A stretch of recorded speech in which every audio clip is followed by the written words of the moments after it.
Finalmente eu joguei e terminei It Takes Two, o segundo jogo de Joseph Fares.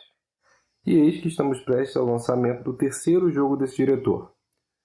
Eu devo inclusive jogar na estreia na quinta-feira. Eu vou até tentar fazer uma live aqui no canal. Mas hoje a gente vai falar desse jogo, contar um pouco do enredo do It Takes Two e falar de cada fase dele. Vamos junto. Salut tout le monde, j'espère que vous allez bien.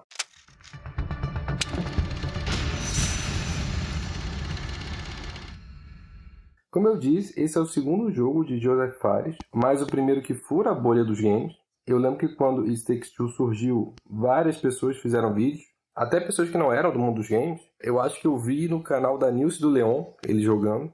Só por curiosidade, o primeiro jogo desse diretor foi o Way Out, que eu estou jogando agora. E claramente a gente vê uma diferença de um para o outro, já que o Way Out é um jogo mais para brother, sabe? Que você está fugindo de uma cadeia, de uma prisão.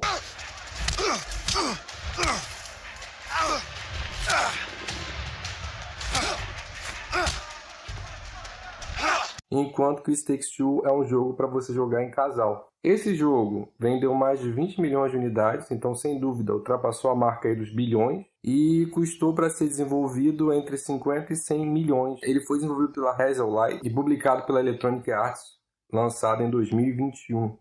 Ele vai contar a história de um casal, Cold e May. Eles estão passando por dificuldades e decidem se separar. Eles têm uma filha chamada Rose, uma criança que deve ter entre 7 e 9 anos. E ao ver seus pais se separando, ela faz uma magia, um feitiço, usando um livro que ela achou na lixeira da escola chamado O Livro do Amor. Ela cria então um bonequinho do pai de argila e uma bonequinha da mãe de madeira. E o feitiço dá certo, as consciências do pai e da mãe são transferidas para essas marionetes, esses bonecos. E agora eles precisam dar um jeito de sair dali. A primeira fase se passa dentro da oficina, eu acho que é assim que eu chamo.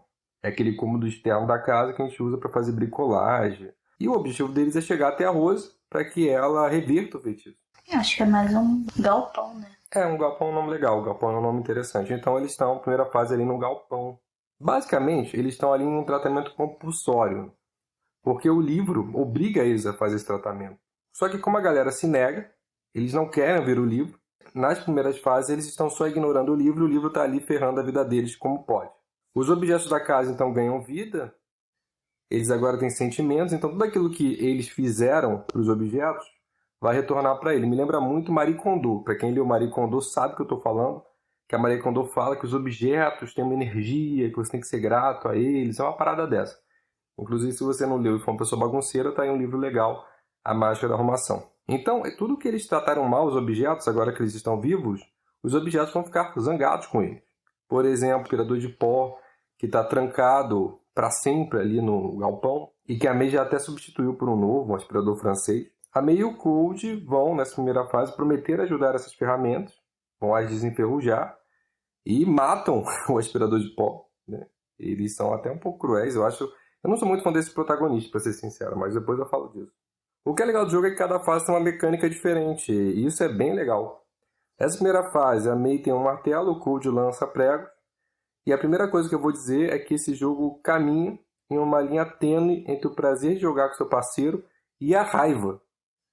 Mas jogando com atenção, não só no game, o jogo pode ser bem interessante. Por exemplo, quando um percebe o que tem que ser feito e o outro não. E você fala para a pessoa e ela não entende. Então você tem que reformular a forma de dizer ou dar um tempo para a pessoa para ela entender. Isso é muito interessante. Você percebe como o fluxo de raciocínio de cada um precisa ser respeitado para chegar à conclusão. O jogo é fácil na maior parte do tempo, mas pode ser muito complicado se as pessoas não tiverem experiência em jogos, principalmente aquela que você usa, aqueles jogos que você usa uma alavanca para controlar o personagem e outra para controlar a câmera. Eu não acho que esse jogo deveria ser um jogo de entrada para alguém que é zerado no universo de videogames 3D. Eu acho mais interessante começar com Mario 64, Mario Sunshine, Odyssey, para a pessoa ter esse tempo de se acostumar com esse controle de mexer a câmera com uma alavanca. Pois é que eu tive a sorte de jogar com a minha parceira. Ela é muito mais do Stardew Valley do Sims, mas se deu bem com esse tipo de controle. Mas ela já tinha passado pelo Mario Odyssey, por exemplo. Então ela se estressava mais com ela mesma quando caía do que a gente jogando juntos. Teve poucos casos que a gente ficou estressado jogando. Acho que nem teve um caso que a gente ficou estressado. Não me lembro. É porque tu passa no 1 ali, ó. Isso, passa no 1. Continua usando o 1, isso. Custa passar no 1. Nada realmente, assim, muito grave, assim. acabou mais ficando uma zoeira mesmo, né?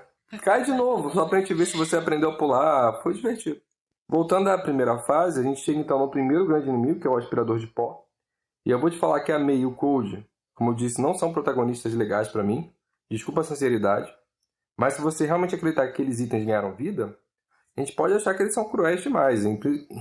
E já já a gente chega na elefantinha. Aquilo ali foi crueldade pura, precisa agora de análise. E me respondam com sinceridade, vocês acham que o Cold e a May, depois de voltar a ser humanos, cumpriram as promessas que eles fizeram?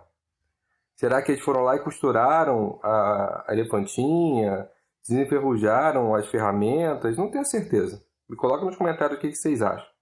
Claro que isso poderia ter sido resolvido facilmente se no final do jogo tivesse algumas fotos deles fazendo isso. Enquanto subia os créditos, mais fotos, eles consertando as ferramentas, sei lá, costurando a elefantinha, mas não tem. Então tem parte desse jogo que me faz não gostar tanto desses personagens, mas o jogo ganha pelas mecânicas, jogabilidade, proposta. Passado ali da oficina, onde você destruiu, matou o aspirador de pó, sugando os olhos dele no melhor estilo Jogos Mortais, você também tem ali a caixa de ferramentas que você tem que destruir para poder libertar as ferramentas. Como eu disse, o livro vai ferrando a vida deles, então eles querem encontrar Rose, mas o livro os tranca para eles terem que ser pela janela. E nisso, subindo na árvore, eles acabam numa toca de esquilos e os prendem e os obrigam a entrar em uma guerra contra as vespas, cuja rainha é uma vespa robô controlada por uma abelha. A abelha era uma agente infiltrada que se rebelou. O poder subiu a cabeça e agora ela controla as vespas. A gente aceita então essa missão e é claro que esse casal ainda está brigando, sempre culpando um ao outro. Ela, sei lá, o marido nunca quis do vespeiro, ele diz que ela nunca consertou o aspirador de pó e por aí vai. Nessa fase, nessa segunda fase, a gente pega um armamento dado pelos esquilos, onde o Cold lança um tipo de cera inflamável e a May tem uma lança-chamas, né, um lança-chamas, que ao contato com a cera, na verdade uma seiva, explode. E eu gosto bastante das fases de puzzles aqui. E uma coisa que eu gosto bastante desse jogo é que eles vão misturando fases de puzzles, né, mecânicas de puzzles, com mecânica de tiro e hack and slash. Eu acho que isso fica bem dinâmico no jogo. Isso é ótimo porque eu me canso um pouco de jogo que é só puzzle. Esse jogo vai levar de 10 a 15 horas para ser zerado. Cada fase leva em média 2 horas, 1 hora e pouquinho para se terminar, somando-se as cutscenes. Então não demora tanto, considerando que as cutscenes são até longas, são bem, bem grandes. Eu adorei os esquilos, me lembrou um pouco Conquer Bad Fur Day. What's going on here? A abelhinha fofa, mas é uma FDP, porque ela está ali criando o caos, o poder subiu a cabeça, a gente desmascara ela, ela vai ser morta pelas vespas, depois ela vai ser morta pelos esquilos, nos unimos a ela para a gente não ser morto, já que a gente protegeu ela, e depois ela abandona a gente tem que fugir sozinho. Mas o fato é que a gente foge no avião de brinquedo, que voa graças à cueca perdida do Cold, e assim chegamos na casa. Chegamos então à terceira fase do jogo. Nessa terceira fase é quando eu começo a odiar muito o Cold e a May, porque eles entendem que o que deve ser feito para quebrar o feitiço é fazer a Rose chorar. E aqui é um problema para mim, né? O roteirista para mim não consegue deixar um jeito para a gente achar que eles estão fazendo porque são obrigados, que eles estão chateados com isso. Não me parece que tem um peso muito grande. E aí acaba que eu tô torcendo muito mais pelos brinquedos dela do que por eles, sinceramente. Aqui você tem o Balonático, um dos brinquedos preferidos da Rose, que ao descobrir o plano do Cold e May, o prendem em um universo espacial, e aqui a gente tem uma mecânica de encolher para o Cold e botas antigravidade para May. E nosso maior inimigo é o Balonático. Eu lembro que eu achei essa fase cansativa de ficar abrindo portal o tempo todo. Eu lembro que eu fiquei um pouco... Chatinha. Ela foi meio chatinha. Eu acho que eu tive esse sentimento quando estava jogando. Mas ainda assim é uma fase bonita visualmente, né? Espacial. É bonita, chatinha também. E é muito inteligente esse lance de vidas infinitas. Assim como o fato de, nos boss, se você morrer, você fica apertando o botão para reviver. E aí, se os dois morrerem nesse inteirinho, começa do início. Porque essa mecânica dá tempo para um aprendizado de cada um. E se tiver alguém que tem uma habilidade muito acima do outro, ele pode segurar a partida até que o outro aprenda como funciona a mecânica. Isso é algo que eu espero que eles mantenham no próximo jogo que vai sair agora. A dificuldade não é vencer o desafio, mas sim de diminuir o tempo. A gente passa então do Balonático, a gente consegue chegar na Rose, mas descobre que ela não pode nos ver, então o que já estava ruim piora, porque eles querem que a filha chore, e agora eles decidem que a única coisa que eles poderiam fazer é destruir o brinquedo de pelúcia favorito da Rose. E a gente pode fazer uma leitura mais profunda desse jogo, que eu acho muito mais interessante. No momento que você percebe que esses dois personagens, esses dois pais que estão sempre brigando, eles vão destruindo a infância da Rose. Já que você tem uma criança que tenta viver a sua infância, enquanto seus pais, por puro egoísmo, vão destruindo a infância dela de maneira proposital ou não. Eles destroem os brinquedos da Rose, eles destroem a magia da Rose, eles não querem usar o livro que é a esperança da Rose. Isso dá uma camada muito legal pro jogo. Inclusive, se você pensa que esse momento que eles estão com bonecos, eles estão basicamente ignorando a Rose. Eles só estão pensando nele, nos problemas dele, e a Rose nem consegue enxergá-los. Estão invisíveis aos olhos da criança. E isso dá uma camada muito legal para esse jogo, mas me faz continuar odiando esses pais. Então, eles que até esse momento seguem ignorando o livro sempre coloca os dois em saias justas, tipo, quando diz ao aspirador de pó que ele foi substituído. Depois eles vão contar ali que eles estão nesse reino para destruir a rainha, que é a fofinha, a elefantinha. Então eles vão ser presos. O nome do livro é Dr. Akin, é o nome do personagem aí do livro. Então ele vai sempre colocando os dois em situações difíceis para eles terem que resolver problemas juntos.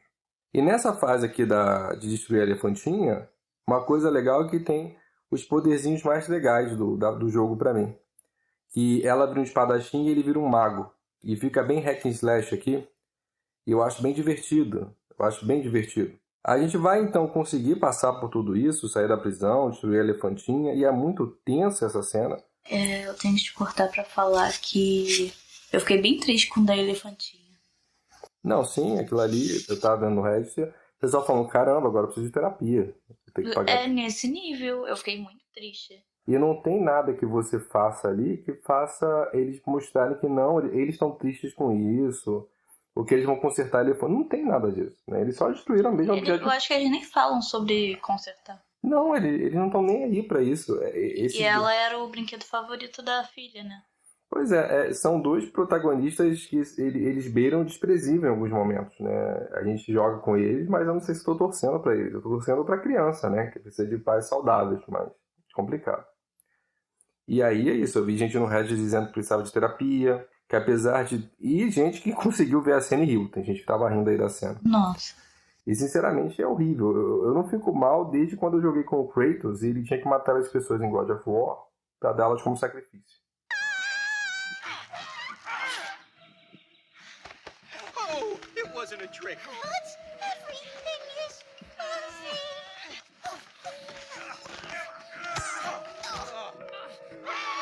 Wouldn't it be more fun to play jump rope instead? We're really sorry for this. You don't have to do this. I love Rose. Don't tell us that.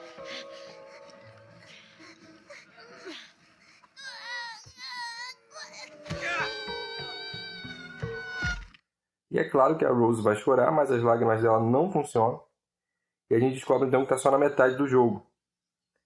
E no final do jogo não tem eles consertando a fofinha. Eu tava esperando por isso. Eu tava esperando o jogo todo pra ver isso e não tem isso. Tem todos os créditos na procura e mesmo assim. Nada. E nesse rolê então eles descobrem que a Rose fez um bilhetinho dizendo o que fazer para eles voltarem ao normal. Mas o livro rouba o bilhete e rasga em 4 pedaços. E agora eles vão ser obrigados a escutar o livro para recuperar as partes do bilhetinho. Para recuperar a primeira parte, a gente vai falar de tempo, né, de reviver esse tempo no qual a relação era boa, entenderem que momento ela foi se desgastando, e eles vão perceber o quanto eles passavam pouco tempo juntos, em parte por conta do trabalho da May, e o jogo é legal porque ele não tenta dar respostas, porque a May sustenta a casa. Mas quanto mais ela trabalha, menos tempo ela está em família. Nosso objetivo então é fazer um bonequinho da May se encontrar com o bonequinho do Cold dentro do relógio. E para isso a gente vai abrindo o caminho para eles aos poucos. E o chefe daqui para mim é o chefe mais legal. Você enfrenta o tempo em um relógio e o boss ele vai ter várias fases.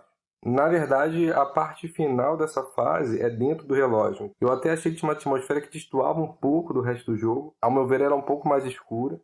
Fase que ficou bem na memória para mim. E assim, né? Nesse lugar, a May pode fazer clones dela e o Cold pode voltar um pouco no tempo. A próxima fase fala de atração e como recuperar esse olhar sobre o outro. E por isso eles revisitam o lugar onde eles foram esquiar pela primeira vez. E cada um deles, então, tem um lado de um imã que se atrai. E eu vou te falar, eu tenho uma certa facilidade com puzzles, simples, é claro, porque devido aos anos de experiência. Então aqui foi o único lugar que eu e minha parceira demoramos um pouquinho para descobrir o que fazer ali para passar da última nevasca. Acho que ali foi até engraçado, porque eu tentava ir para a direita, ela ia atrás de mim. Eu falava, não, fica aí, vou para a esquerda, ela vinha atrás de mim. Então deu um certo trabalho fazer... Tava com medo de ficar sozinha. Tava nevando muito, né? Então, eu acho que ficou na memória com uma única parte ali que demorou um pouquinho. E nessas fases tem uma parte de água que eu achei muito legal, muito bonita, né? Tem até aquele peixe com a luz na cabeça, o diabo negro. E é um momento da fase que é lindo, sinceramente é lindo. Assim como patinar é muito divertido. Eu acho que essa aqui é o conjunto de fases que eu mais gostei de fazer. A patinar é legal mesmo. Patinar foi bem legal. Inclusive, você me ganhou lá na patinação. Você patina melhor do que eu. Um dos poucos. E essa fase não tem nem boss final. E tá tudo bem. Essa fase é uma fase bem gostosinha. Sem muita treta, pelo menos que eu me lembre. Na verdade, eu até achei que o peixão deveria ser mais agressivo. Ele é assustador, mas não é agressivo. Você consegue passar do peixão com uma facilidade. Eu achei que ia ser mais difícil. E nas últimas duas fases vamos falar de sonho, né? Primeiro do Colt, que o sonho dele era ser jardineiro, mas ele abandona isso. Ele nunca teve o apoio da May, por assim dizer, e ele desistiu do próprio sonho. Não soube se impor contra os seus sonhos. Então a gente visita o jardim da casa e precisa destruir as ervas daninhas. O Colt vira um tipo de planta com um gancho na cabeça e a May ganha uma foice, né? Uma foice e um regador. E eu não sei se eu achei que essa fase era chata, não sei. Mas pensando agora que eu passei por ela ficou ali tete a tete com o Balunático. Eu acho que a fase do Balunático ainda é mais chata, mas essa me dá uma memória de ter sido chata também. Porque a do espaço, né? Teve aquele lance dos vários portais que me desgastou um pouquinho. Mas algo nessa fase não me agrada. E eu não sei bem o que, porque as aranhinhas que a gente usa são fofas. Talvez seja a parte da topeira pela tensão que fica, mas... É engraçado porque, apesar da tensão, a gente não teve nenhuma dificuldade em passar por ela. Eu acho que é só pela tensão que ela gera mesmo e não pela fase em si. Eu acho que talvez esse seja o momento mais tenso do jogo, você caminhar e não acordar as topeiras. Mesmo que a gente tenha feito isso sem problemas, foi tenso. Então talvez nem é que a fase seja ruim, mas ela gerou essa tensão aí. Então isso é uma coisa boa, no final dos contos, para um jogo. O boss final aqui ele é bem legal, a gente tem que tirar as ervas daninhas da primeira flor, que o Cold plantou no jardim. Eu só achei meio pai essa coisa de a gente virar frutas aleatórias, porque tanto faz se você é um tomate, tanto faz qual fruta você é, a mecânica é a mesma. E até é mais fácil. É mais fácil você jogar com um tomate do que com sendo Cold, é muito aleatório. E a última fase é a da May, onde ela precisa recuperar sua paixão pela música, então a gente vai fazer um show e precisa recuperar as luzes, os microfones, chamar a banda, a plateia. E é uma fase legalzinha também, né? Ela tem essa sensação de fim de jogo. Ela é gostosa. Então a May vai usar sua voz e o Cold tem um prato de bateria que ele pode lançar, tipo o escudo do Capitão América ou usar para se defender. E aqui tem o momento mais difícil de todo o jogo, né? Que é ficar em cima de uma bola que vai rolando nessa fase. Eu digo isso porque foi onde a gente acabou dando mais reset no jogo. Mesmo que a sensação não seja que é difícil, ela acabou sendo. E não tem chefão nessa fase, não tem chefão, você vai no máximo ali matar uns diabinhos, né, para recuperar a banda, que Bem facinho. É bem facinho e divertido também, né? O que é curioso é que a gente está no céu, e no céu tem diabinhos, e a banda não são anjinhos, são fantasmas, né? Não tem corpo, não tem nada, é meio curioso esse céu. Acho que mandaram a gente pro céu errado, acho que a gente não estava no céu não, hein? Só uma dica. E aí não tem chefão também nessa fase, então, no final a May canta, faz o show dela, ela vence, ela recupera esse prazer que ela tinha na vida. E tudo... Confesso que o puzzle de... Igual o Guitar Hero. Guitar Hero? Ah, o puzzle de Guitar Hero. Nossa. Aí, assim, pra quem não tá acostumado com o jogo de ritmo, isso aí pode ser uma dificuldade ali. Sofri. É verdade, porque você não tá acostumado, então você olha nos botões, né, que tem que apertar, então é questão de hábito, mas tem razão, o puzzle ali de Guitar Hero pode ser complicado. E aí no final eles fazem um show, né, eles se beijam e voltam a ser humanos, né, eles voltam a ser humanos. E é um detalhe de continuar é que tem várias cenas entre fases ali, da Rose sozinha em casa, enquanto a mãe dorme e o pai tá letárgico na frente do PC. E eu só penso que uma Rose não tem medo de nada, né? O relógio da parede volta a funcionar do nada. A flor que estava murcha revive do nada. A Rose escuta uma vitrola tocando no sótão e vai lá ver. Aí leva pra mãe. E ainda leva pra mãe. Essa é daquelas que, ao invés de fugir de assombração, quando for adulta, ela vai verificar o que está acontecendo e vai morrer no filme de terror. Eu acho que quando os pais voltarem, deveriam conversar com ela sobre isso. Se um monstro aparece, um fantasma, não vai lá, deixa ele lá, né? Mas é o típico filme americano de terror, é só porque isso aqui não é de terror ainda. Bom, ainda não acabou, né? Esses pais voltam num timing perfeito para achar a cartinha da Rose dizendo que ela tá indo embora, porque ela acredita que ela é o motivo dos pais estarem brigando. Então eles saem disparados e alcançam a Rose no ponto de ônibus e deixam claro que ela não é a culpada disso tudo. E aí eles voltam para casa de mãos dadas, né? A Rose segura a mão do pai, da mãe e voltam juntos. Não dá para saber se eles vão ficar juntos, né? Coloca nos comentários o que vocês acham.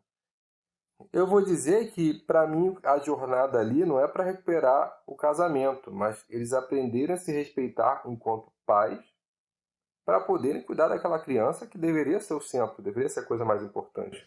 Mesmo que pra isso tenha que destruir o brinquedo favorito da criança. Esse eles tiveram que... Eles foram muito cuzões, digamos assim. Mas eu espero que eles tenham aprendido alguma coisa. Eu espero, né? Faltam cenas contando o que aconteceu depois, mostrando essa melhora deles enquanto seres humanos, né? E só fica esse gosto aí de que eu não gosto dos dois. Eu não gosto deles. Eu não gosto da Code da May. Não gosto. Eles parecem egocêntricos demais, imaturos demais e, sim, são bastante humanos até. Mas quem disse que eu gosto de seres humanos, não é mesmo? E esse é o It Takes Two. É um joguinho bem legal. Acho que vale a pena jogar com a sua parceira, com o seu parceiro, com o seu amigo. É um jogo bem agradável.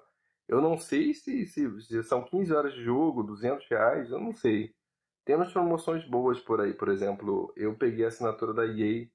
E na assinatura da EA estava disponível. Você tem hoje várias promoções desse jogo. Então, se vocês virem uma promoção, vale a pena comprar para jogar. Na verdade, é um tipo de jogo que eu sinto muita falta, né? Jogos têm início, meio e fim. Hoje em dia tudo é mundo aberto, é jogo infinito, atualização para sempre. É bom você ter um joguinho desse jeito. Então, vale a pena. Vale a pena comprar, vale a pena jogar, chamar a pessoa que você tiver para jogar contigo. E esse é o It Takes Two. Em breve a gente está fazendo a live aí do jogo novo, já comprei o Splash Fiction. E quem sabe daqui a pouco sai até o vídeo do Way Out, que eu estou jogando também. Então, só um último comentário. Vocês estão vendo aqui os créditos finais e você vê que tem a imagem, né? Do aspirador de pó, da elefantinha, que teoricamente foi consertada. Mas eu confesso que eu ainda duvido um pouco, porque o aspirador de pó explodiu, então nem era para ter pedaço dele ali. Ele teria no mínimo recalchutado, né? Mas você pode ser muito mais solícito, você pode ser muito mais amigável com os protagonistas se acreditar que sim, eles consertaram. Era só isso que eu tinha que falar. Segue o vídeo. E esse por hoje. Coloque nos comentários que jogos, filmes, séries, animes vocês gostariam de ver por aqui. Me digam o que você achou do Code da May matando a elefantinho. É esse por hoje. Merci bien. À la prochaine.